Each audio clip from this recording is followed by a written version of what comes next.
अच्छा, इसकी मिसाल समझाने के लिए बोल रहा हूं। झारखंड में एक एक्टर है मिथुन चक्रवर्ती,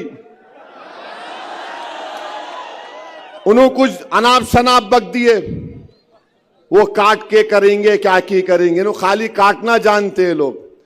उन्होंने झारखंड में बीजेपी के जलसे में गए, क्या हुआ मालूम?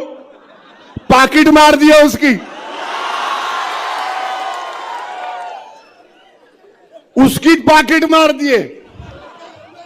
अब उन्हें किसको काटता कि नहीं मालूम। कुदरत का निजाम, उन्हें बोला काटता तो बीजेपी के ही मीटिंग में उसकी पॉकेट काट दिए। हाय है, इंटरनेट पे है, देखो आप, हजरत गूगल पे मार के देखो,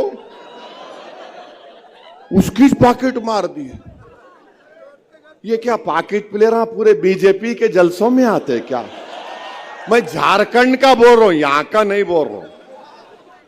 पेपर में आया तो मेरे भाई, आपके इस इत्तेहाद को मजबूत। AHA न्यूज को लाइक करें, शेयर करें और सब्सक्राइब करना ना भूलें।